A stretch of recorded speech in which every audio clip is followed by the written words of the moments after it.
జంగని గారు, మరి ఇవాళ గువ్వల బాలరాజు రాజీనామాతో రాజకీయాల్లో అనూహ్య పరిణామాలు అయితే చోటు చేసుకుంటున్నాయి. మరి త్వరలో ఆయన బీజేపీలో చేరబోతున్నారంటూ కూడా ప్రచారం జరుగుతుంది. మరోపక్క బీఆర్ఎస్ను బీజేపీలో విలీనం చేస్తారంటూ కూడా గత కొన్ని రోజులుగా కూడా ప్రచారం జరుగుతున్నా కనిపిస్తోంది. మరి ఏమంటారు?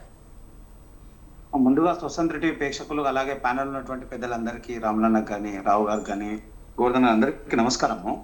అయితే మీరు నేను మాట్లాడడం అనే దానికన్నా ఈ రోజుల్లో ఉన్నటువంటి పరిస్థితి సోషల్ మీడియా బాగా అడ్వాన్స్ అయిపోయి అనవసరమైనటువంటి రాద్ధానం చేయడానికి ముందు కూర్చుని ఉంటుంది. దాంట్లో ఎంత అనేది మనం ప్రత్యక్షంగా చాలా సందర్భాలు చూసినాం.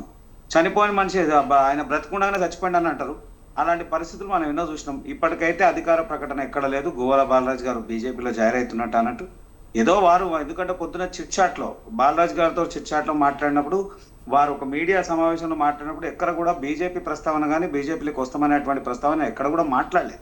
ఆయన ఏమన్నాడంటే, దేశ రాజకీయాల్లో నాకంటూ నేను సేవ చేయాలనుకుంటున్నా, దేశ రాజకీయాల్లో ఎదగాలనుకుంటున్నాను, కాబట్టి నేను ప్రయత్నం చేయాలనుకుంటున్నాను, అంతేగాని ఒక పార్టీలో ఉండాలని కాదు.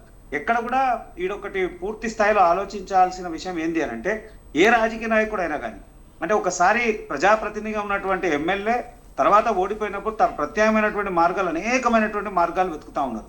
అది ఏ రకమైనటువంటి మార్గాలు ఏంటి అని అంటే, అసలు వచ్చిన ప్రతి అవకాశాన్ని అందిపుచ్చుకోవాలనేటువంటి ప్రయత్నం ఆయా పార్టీలు, ఆయా నాయకులు చేస్తూ ఉంటాయి. అందులో నాయకులు ఇవాళ మనం చాలా మందిని చూస్తాం. ఒకటే రోజు ఒకే నాయకుడు 3 పార్టీలు మార్చినటువంటి దాఖలాలు కూడా చూసినాం. అలాగే ఒక్క నాయకుడు ఎమ్మెల్యే ఒక పార్టీ మీద అవుతాడు, మళ్ళీ ఎంపీ ఇంకో పార్టీ మీద పోటీ చేసిన నాయకుల్ని మనం ఈ మధ్య కాలంలో చూస్తాం. అయితే ఎవరిని కూడా వాళ్ళ ఎదుగుదల కోసము, ఆ నియోజకవర్గం ఉన్నటువంటి నియోజకవర్గంలో ఉన్నటువంటి పరిస్థితులు, అక్కడ వాళ్ళ పార్టీ స్థితిగతులు, వాళ్ళ పార్టీలో ఉన్నటువంటి పరిస్థితులు అన్ని కూడా ఇచ్చేసుకొని ఆయా పార్టీలకు వచ్చేటువంటి ప్రయత్నాలు మొదటి నుంచి కూడా అందరూ రాజకీయ నాయకులు అది ఒడవడి, ఏదో ఇవాళ మనం ఒక్కరు చెప్పడం అని కాదు, ఒడవడి, దాంట్లో ఏమాత్రం సందేహం లేదు.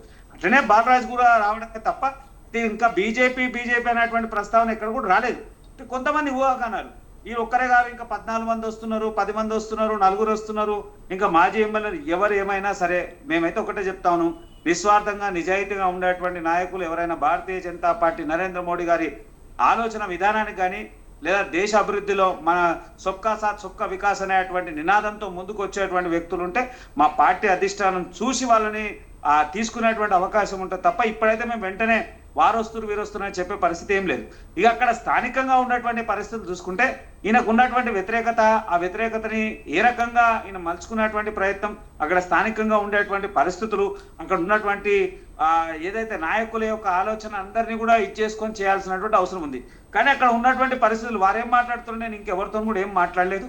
జస్ట్ ఆయనకు ఎవరికి కేసీఆర్ గారిని పొగుడుతూనే ఆయన కేసీఆర్ గారు ఆయనని బుజ్జగించే ప్రయత్నం చేయాలనుకుంటున్నారో తెలియదు, కానీ పొగుడుతూనే నేను కేసీఆర్ గారి శిష్యుడినే, ఆయన ద్వారానే వచ్చినా, అట్లనే వచ్చినా, ఉమ్మడి మహబూబ్నగర్ జిల్లా నుంచి నేను మొదటి వరుసలో వచ్చినా, అన్ని విషయాలు చెప్తూ మళ్ళా రాజీనామా ఇచ్చిన అనేటువంటి అంశం మాట్లాడుతున్నాడు.